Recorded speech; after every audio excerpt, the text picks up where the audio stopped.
Hi guys, today we are going to be reacting to Geography Now, and it's going to be about India, which we do not know a lot about. That's right. And this is India is one of the country that we want to go to because it seems very interesting. Yeah, there's a lot of different varieties of things we can do there and learn about. So I think watching this video can give us a good summarization about all of that. That's right. Let's get into it. Let's we do have it. finally encroached upon the giant India. Some of you have been waiting a long time for this episode. I'm just gonna say straight up, you all know India is incredibly complex and diverse. Even Indians have trouble understanding their own country. Obviously, I won't be able to scratch even the surface in this episode, but I'll try my best. A lot of you Indian geography peeps have helped me along the way, so thank you, and without further ado, let's begin.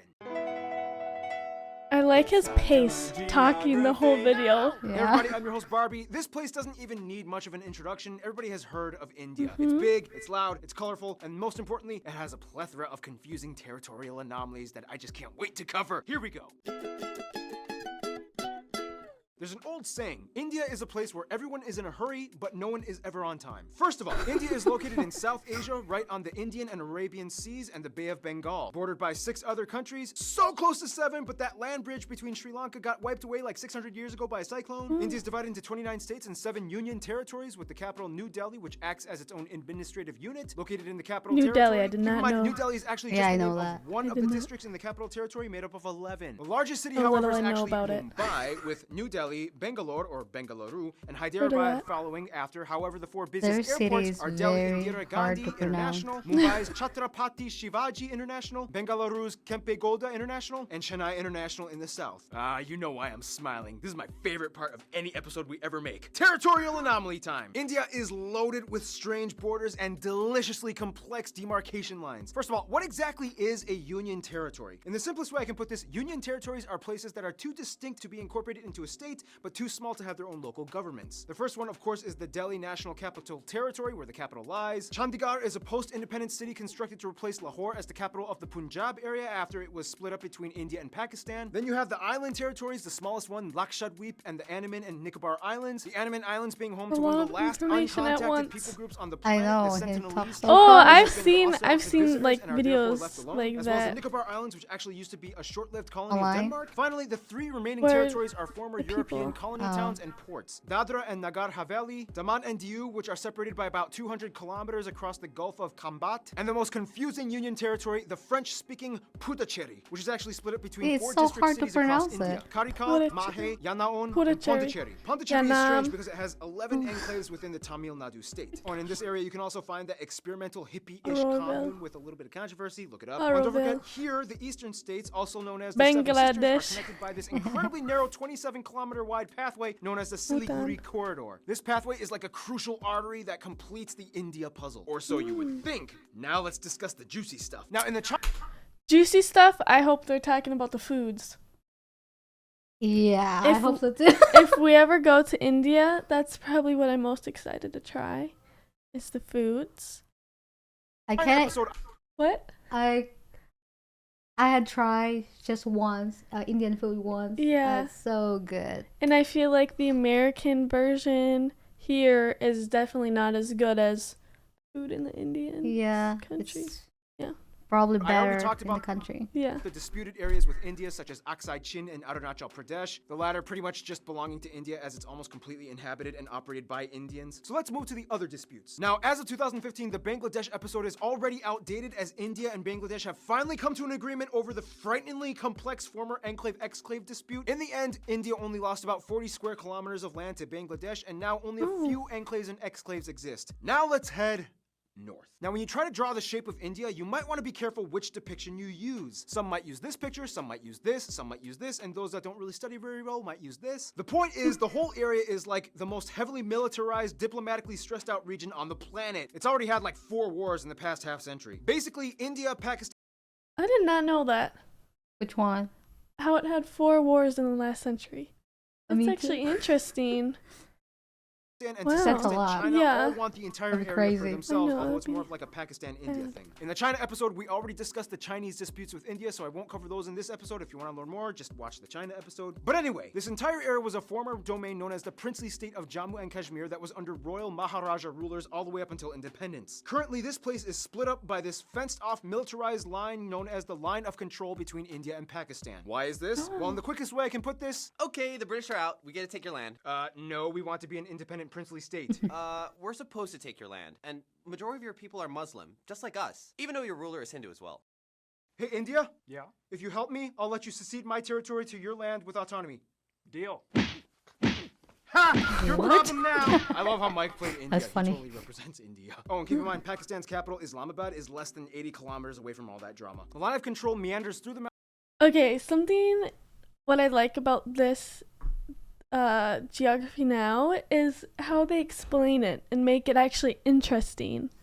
I know, it's very interesting. I'm actually learning a lot about it, but it's fun. I don't know. I don't know, like it just seems a lot, actually. Yeah. mountains until it stops at a point called NJ9842. This is where things get really crazy because from there you hit the Siachen Glacier, the second longest non-polar glacier in the world, and this is pretty much the dead man zone. After point NJ9842, you hit the actual ground position line, a series of military outposts that extend all the way to the Chinese border. That means everything in this area is ground zero for the Indo-Pak tension. And you know, the crazy thing is there's actually literally small towns of normal regular civilians living in these areas high up in the mountains, many of which just go about daily life, going to work and raising their families. Otherwise, they have a river dispute with Nepal and various river islands disputed with Bangladesh. Outside of all the dispute stuff though, India not only has the world's second largest road network and 3 of the world's top 10 megacities and their own space program, but they also have a copious abundance of landmarks and notable sites, way too many to list, but some of the ones that you guys, the Indian geography peeps, have told me to mention include places like the abandoned Danush Kodi Ghost City, Golconda that's Fort, pretty. the 4 Oh, pillars of looks so Charminar, cool. the Ajanta Buddhist art caves, These are the all Ellora really monolithic cool. ruins, Yeah, it looks Mandu so old, but it Fortress, looks so the Golden nice. Temple, I know. which Oh, feeds that's over 100,000 nice. people a day, the Golgumbaz Mausoleum, the Kalavantin Durg Post, the ruins of Hampi, the hill forts of Rajasthan, Oh, that's pretty. I wanna Shatrunjaya go Hill, there. which is basically Also like a very pretty. mecca for Jains, the Temple of the Bodhi Tree, Jal Mahal, Bangart Fort, the most haunted place in India, Mahabat Maqbara, and keep in mind, just scary. like in China, you can find a Great Wall of India in Rajsamand. There's Oh, also there's the a Great Wall in Anjaneya India? Temple with the I didn't know largest that. statue in India depicting Hanuman. never and heard of over that. 150 I just heard acres, Great the Wall of Sri China. Ranganatha Yeah, that Swami sounds a Temple, big the largest Hindu thing. temple in the world. Oh, That's so And that's there's also very that pretty. building with the Yeah. stuff in the thing, whatever. Anyway, we could go on for centuries talking about India's rich constructed domicile, but what it lies on top of is even more fascinating. Now, Physical don't make this geography. mistake. I'm going to India. All I need are my sandals and sunscreen. Yeah, sunscreen is so hot, As the or seventh what? largest country in land area, India Yeah. has a wide range of landscapes, climates, and elevations that all contrast from one corner to the other. First of all, let's talk about the north. India sits on the Indian tectonic plate that essentially smashed into the Eurasian plate, which in return created the largest mountain range in the world, the Himalayas. The force is so strong that it's estimated that the Himalayas grow about 2.4 inches or 6.1 centimeters every year. There's also where you can find Kanchenjunga, really? the tallest mountain in India, or the third in the world. Himalayas right on are the border of so Nepal. Keep your pretty. eye on these mountains. It These is, are pretty but it much the looks source so of most cool. of India's Yeah. major rivers that give life to the whole country. That's why India takes these mountains so seriously. You can also find the largest natural lake, Wular, up in the Jammu Kashmir area. Below the Himalayas, you reach the North Indian River Plain, sometimes referred to as the Indus Ganga. This is the most fertile part of India where the most important rivers like the Ganges and its tributaries flow. Heading a little south, you reach the Satpura and Vindhya ranges that pretty much divide North India from South India. On each side, you get the West and East Ghat Mountains, which in return creates this massive triangle thing called the Deccan Plateau. This place is moderately forested, especially in the east in the Chotra Nagpur Plateau, where you get a section of the swampy Sundarbans that they share with Bangladesh. Check out the Bangladesh episode. Head a little west and you get the dry Thar Desert along the border with Pakistan, as well as the Rann of Kutch, known as the Salt Desert. And finally, the only active volcanic area would be the Andaman and Nicobar Islands, with Barren that's Island so having pretty. actual conical eruptions and Bharatan having tame mud volcanoes. Now here's the thing, although India has a relatively high population density, they Oh do my God, it's relatively a well lot with of maintaining people. their ecological footing. In fact, in 2016, they beat a world record by planting, disputably, 50 million trees in one day. They've also agreed to reforest about A 12% lot. of their country by 2030. The most heavily forested area being the 7 sister states in East India. Now, one of the factors that contributes to this would be the fact that India has the lowest meat consumption in the world with the highest population percentage of vegetarians at around 40%, most of whom are lacto-vegetarians that can That's interesting to me because when I went to the Indian restaurant before, on the menu, I saw everything was basically chicken. Yeah. And given that a lot of them are vegetarian, 40%. That's a lot. That's actually interesting to know. Yeah, they will live longer because Mm-hmm. they eat vegetables, And not I- unhealthy stuff. Yeah, and I think it's interesting, like, how many trees they plant, because I feel like India gets this, like, stereotypical, oh, the dirtiness. But I think it's a lot better than that. I think so too. Yeah. Consume milk products. By the way, in India, when buying groceries, this label means vegetarian and this one means not vegetarian. Nonetheless, the remainder of the population does That's typically eat so some kind of delicious animal looking. protein, mostly in the forms of seafood or chicken, but almost never beef or pork unless if you are part of the Muslim or Christian minorities scattered throughout the West and East areas. Now, let's talk about the role of cattle, shall we? India has more cattle and livestock than anywhere else in the world at around 330 million. And it's interesting because since they have prevalent Hindu traditions, the killing of cows is illegal in many of the states except for a That's few, actually and really each state has good. varying degrees of punishment for committing intentional cow slaughter. Keyword intentional. Cows accidentally get hit by cars all the time. Once a cow is too old to Aw, produce that's milk, too it typically is sad released to get into the hit by open to die car. naturally in the wild, ideally. Nonetheless, male cattle get it much worse as they are deemed as kind of useless. Some places use That'll them be as scary draft if animals for that's, labor. Some like, religious sects going use them around as a city. sacrifices, but otherwise Yeah. they're The big- typically sold I to feel like the they'd be underground used to market or everyone. for violence. To this day, there are That'd about be nice. 6 times as many female cows as male cattle in India. So that means, yeah, something's happening to the males. Nonetheless, India does have the 3rd highest carbon emission rate after China and the US, 4th if you consider the EU. However, emission per capita, they rank pretty low at only about 2 kilotons per person. Contrast that with Qatar at about 40. There are 94 national parks, 501 animal sanctuaries across the country where you can find some of the national animals like the peacock, the Ganges River dolphin, Ooh, the I king wanna cobra, see the Indian peacock. elephant, Oh, and the you've highest never seen a population peacock? of No, Bengal never seen tigers one. in the I don't think world, so, which are yeah. all highly protected. India also has the most irrigated land in the Tiger? world, That's which so allows scary. them to become the number one peacock? producer of No, multiple tiger. products like millet, Oh. bananas, lemons, limes, mangoes, ginger, chickpeas, milk, butter, fennel, jute, and about 75% of the world's spices alone come from India. Speaking of which, Yes. food! Typically, you can find the staples roti, Now we're chapati, talking. and naan in the north, idli and dosa in the south, and everybody eats rice. The more commonly commercialized Indian foods I love that we the in the West rice. grew up knowing, like samosas, tikka masala, tandooris, and my favorite Indian dish, palak paneer. These usually come from the northern regions of India. Seriously, India, you took spinach and made it fat. It I looks love very you guys. Otherwise, the interesting. West Why is it mostly known for their green? chutneys and pickled foods, as well as beef, since there's a high number of Muslims and Christians. The South uses a lot more coconut and has some of the best curries like poriyals, sambras, rasams, and tutus. And the East is known for having the best desserts like peda, mishti doi, Oh, that looks rasgulla, good. or sandesh. Speaking of which, India is Like a so diverse and bobble, complex that boba. sometimes even I think Indian it's people need sweet. translators when going to different states. It's about to don't get know 10 what times more it is. confusing in about 3, 2, 1. Shashti Tharoor once said, "In India, we celebrate the commonality of major differences. We are a land of belonging rather than blood." First of all, India has a population of about 1.3 billion people and is the second most God. populous That's a country in the lot world of after China, people. with about 18% of the world's population. About Oh, they're the 72% of the second country is most popular. Indo-Aryan and a quarter are Dravidian, and the majority of the remainder are Mongoloid, Asian, and other people groups. They also use the Indian rupee as their currency. They use the Type C, D, and M plug outlets, and they drive on the left side of the road. By the way, technically it's illegal for these banknotes to leave the country, but you guys have sent me a lot of them for fan mail for Fan Friday videos, so I don't want to go to jail. It's illegal. Now keep in mind, those statistics that I just mentioned are interesting. incredibly generalized. Of the Indo-Aryan and Dravidian communities, there are about 2,000 different ethno-linguistic people groups in India, with about 645 district indigenous tribes, Oh, it's 52 actually major a ones. lot. So obviously we can't cover them all, but what we do know is that the North is very different from the South. For one, the North mostly speaks in languages that are all related to the Indo-Aryan branch, with languages like Hindi, Bengali, Punjabi, and Gujarati, whereas the South speaks I a thought completely they speak unintelligible the Dravidian same branch, with language. languages like Yeah, Tamil, Telugu, that's Malayalam, interesting. and Kannada. Canada. Otherwise, there's also pockets of Sino-Tibetan and Austroasiatic languages spoken in the far north and east. Wait, so how do they all like communicate with each other? Great question. Although India does not have an official language, there are 22 recognized national languages, and of these, 2 are the most prevalent, taught in schools, and used by government officials: Hindi and English. And very often, these two are like mixed mid-sentence. It's weird. Don't be surprised if you hear someone speaking Hindi and then suddenly finishing off in English. It's like, Sabado good subigalas versus. And I was like, "Badis," and I was like trying to like, why are you even trying to do that? I know, right?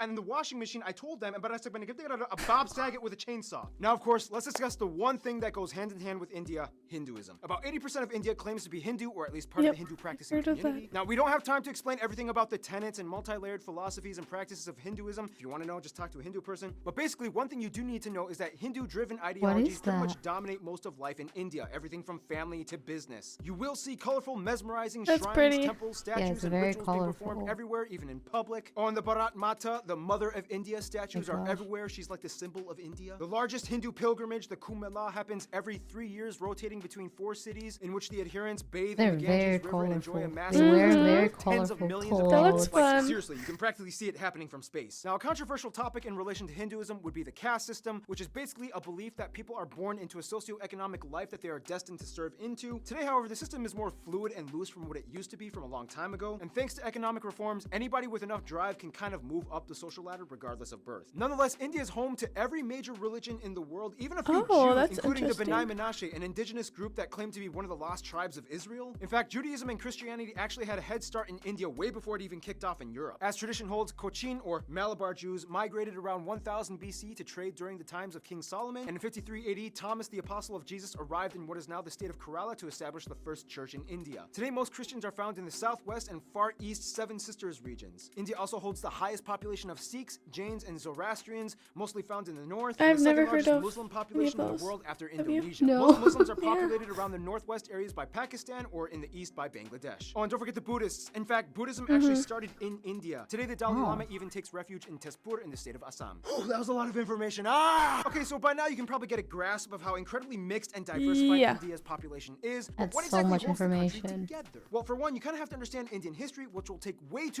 At first, I kind of thought India was just all kind of the same. I didn't know North and South spoke different languages. Me too. I thought just one language, like Yeah. here in America. Just Yeah. like one language. And I thought it was just like all super hot. And yeah. I think that's interesting. It is. I'm liking this video so far. Me too too. long to explain, but in the quickest way I can put it, Indus Valley, Maurya and Gupta empires, southern empires, Golden Age, Middle Kingdoms, a ton of new religions come flocking in, the north fell to the Delhi Sultanate, the south became the Vijayanagara Empire, the Mughal Empire starts, British East India Company, direct British rule, nationalist movements, independence, republic, economic liberalization in 1991, and here we are today. Vijaya. Essentially, India used to be made up of around 500 smaller royal princely states, and when the British came in, they kind of exploited them to manage such a huge population. Although India is a democratic federal republic and the largest democracy in the world, the old royal families still exist today, and although they have no political power, they hold high positions of influence Oh, in they their have, like, communities across royals? India. So today, technically, you looks could like meet it. someone that would be didn't considered know an that. Indian prince or princess. Nonetheless, the biggest thing that really united Indians in the past 2 centuries would probably be their hatred of British rule. It was kind of like, Well, this is not cool. yep. What do you say you and I work together and end this thing? Essentially, What? one big thing you could say that came out of imperialism was that it kind of stopped all the internal squabbling and unified the groups towards one common goal, to get rid of imperialism. Today, Indians are just proud to be Indian. I mean, a Tamil soccer player can get cheered on by a Rajasthani, a Punjabi pop star can sell out tickets in Orissa. Speaking of which, all Indians love movies and music. India has the second largest film industry in terms of volume, pumping out nearly Oh, 2,000 really? films per year. Surprisingly, 2,000? Nigeria pumps out more. However, the box office revenue Oh, Nigeria pumps out more? annually, Interesting. Hollywood at over 10 billion, but still, it's impressive. And keep in mind, it's not just Bollywood, but it's also Tollywood, Gollywood, Collywood, Pollywood, and Oh, There's like what? 20 different woods in India. Oh, and like every movie in India has at least one scene where everybody breaks out in song, and there's almost They're always talented. Unfortunately, That's mainstream so media has funny. also put an aesthetic strain on many of the people, as it's almost become an obsession to be light or fair-skinned, causing people to go so far as to buy skin bleaching products. Some other controversies Oh, include really? things like illiteracy being an issue They in wanna many be parts of white. the country, especially Yeah, in rural areas. But I apparently. mean, come on, when your country has literally hundreds of I different personally writing wanna get systems, go tan, figure. but- I mean, give them a break. Also, Oh. many of you guys, the I Indian don't know. geography groups, have asked me to bring awareness to the fact that India does unfortunately have some of the highest rates of human trafficking and child slavery. Oh, Government is that's trying to crack down, sad. and It culture is is. slowly being reformed, but for now, it's a sad reality that still does exist. Hey, here at GN, we talk about the good and the That bad. should I'm just stop. saying. Otherwise, sports Hopefully. do definitely tie everyone together as well, especially cricket, the national sport, even though they also used to do really well in field hockey. Oh. India also has a lot of their They own also have indigenous sport? sports like I didn't know. Dorkira, I have no idea Sal, what cricket bull is. I've racing, only heard Kala, of it. Sinnar, rod what was pushing in that? There's Mizoram, a and cow? Hausa, the Fun. strange pole No, there yoga was a gymnastics thing in the cow south. sport, Otherwise, some notable something. people Oh. from India or of Indian descent A might poor include people cow. like Siddhartha Gautama or the Buddha, Mahavir, Ashoka the Great, meet Prithviraj Chauhan, Aurangzeb, Shivaji of the Maratha Empire, Mohandas or Mahatma Gandhi, lot of names to Indira remember. Gandhi, Subhash Chandra Bose, I would not Jawaharlal remember Nehru, any of those. Rabindranath Tagore, C.V. Raman, So Satyendra hard Nath to Bose, pronounce. Bhagat Singh, Dr. APJ Abdul Kalam, Shah Rukh Khan, Amitabh Bachchan, Amir Khan, Salman Khan, Priyana Chopra, Ben Kingsley, Sundar Pichai, Satya Narayana Nadella, A.R. Rahman, Sachin Tendulkar, and Mahendra Singh Dhoni. There's also literally millions of other famous people I missed out on. If you want to mention them, please, there's a comment section below. Use it. In the meantime, we got to finish this info marathon, shall we?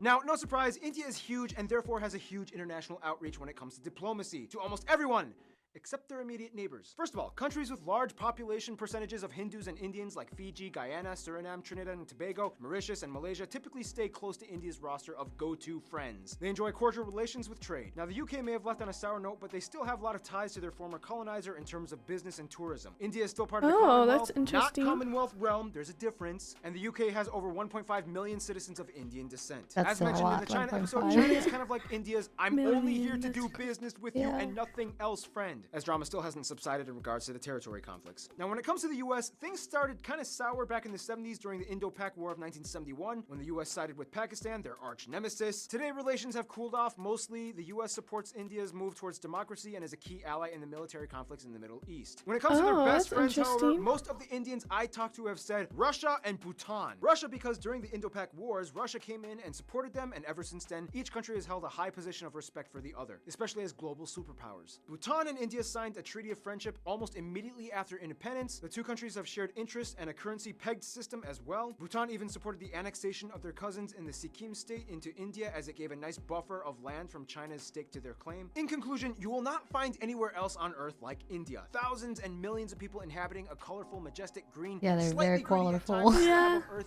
blessed and cursed in so many ways, yet wonderfully harmonized, mostly in a unity unlike anywhere else. In the end, that's India. Stay tuned, Indonesia is coming up next. Oh, Indonesia. We'll have to do that. Yep. What'd you think of that video? It's so it's a lot of knowledge that I didn't know, and it's Yeah. very interesting. A lot of information in a short amount of time. I know, it's like Yeah, but once you're just looking at India and just hearing stereotypical thoughts on it, it's a lot cooler to kind of get a better understanding of everything. Yeah, and they seem very friendly too. Mhm. And Yeah. they're very nice people. I want to go there Yeah, and try their food. I think it would be fun to go to the north side and then go to the south side and kind of compare and contrast and see how that works. See the differences, how they speak. Yeah, I see how everyone acts. I don't know. I think that'd be fun. maybe in the future we could go Yeah. to India. But just stay tuned because we will be doing more videos like this and possibly traveling in the future. Yep. Yeah. So, thank Thank- you for watching. See you next time. Bye.